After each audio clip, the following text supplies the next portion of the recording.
Mom accidentally adds me into a group chat called Happy Family. In the group chat, I saw Mom, Dad, and a stranger who's nicknamed Sweetheart. They are in the middle of organizing a birthday party for him. However, the thing is, tomorrow will be my birthday, which they have forgotten for the 10th time in a row. Mom says, the venue must be dreamy. I want him to feel like an actual prince. Dad transfers a huge sum of money to Sweetheart. Money is no problem, just don't let Christopher find out about this, it'll screw things up for us. I quietly take screenshots of everything, planning to find a chance to expose my parents' true colors and end everything with them once and for all. At that moment, my younger sister, who's always been great at her studies, sends me a screenshot via our private chat. It's a screenshot of the chat history between her and Mom. Mom, have you made preparations for Christopher's surprise party yet? You promised me that this is the last time you'd lie to him. Chapter. I stared at the screenshots my sister, Susie Blake, had sent me, and my heart sank. A surprise, the last time they would ever lie to me. That explains so much. Every year on my birthday, my parents would brush me off with all sorts of excuses. Chris, something urgent came up at work. Mom once said, Chris, I've got a meeting with a friend about business, order some takeout for yourself. Dad once said, this year, they didn't even bother with excuses. They had simply replaced me with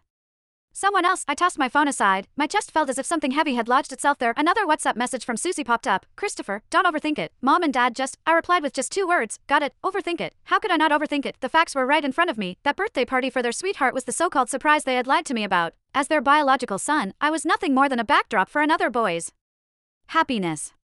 I heard Mom's hushed voice from the living room as she spoke on the phone. Right, we'll go with blue balloons, the biggest and brightest ones. Ben loves blue the most, so it has to be perfect for him. Ben, listening closely to their conversation, I pieced together the boy's full name, Benjamin Smith. I picked up my phone and searched for the name on Instagram. Soon, a boy with a polished profile picture appeared. His highlighted stories were filled with glamorous photos of him traveling around the world. His most recent Instagram story was a photo of him with my parents, taken in my living room. In the photo, Mom and Dad's smiles were warm and loving. Mom's arm rested affectionately on Benjamin's shoulder, while Dad stood beside him with eyes full of indulgence. It was an expression I had never once seen on their faces. The caption read, "Thank you, Mr. Blake and Mrs. Blake. I'm really looking forward to tomorrow's party." Mom left a comment underneath, "Silly child, there's no need to be so formal with us." Meanwhile, Dad gave the post a like. What a perfect family. I saved the photo along with the group chat screenshots and stored them in my encrypted album. These would be the surprises I planned to give them tomorrow. At dinner, Mom made soup and served me a bowl with exaggerated attentiveness. Chris, try it. I made this especially for you, she said. I looked at the greasy chicken soup. My throat tightened as a wave of nausea surged up. Is this supposed to liven up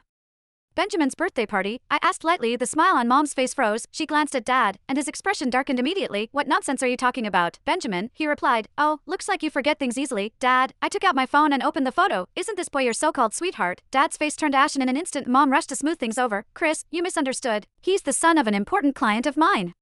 We're just helping to organize his birthday party. A client's son, I sneered. Is he important enough to have a whole group chat, to be tagged as sweetheart, and to even receive a large money transfer? Is he important enough to make you ignore your own son's birthday entirely? In an instant, the living room fell silent except for the sound of breathing. Susie rushed out of her room and grabbed my arm. Christopher, let's not get carried away.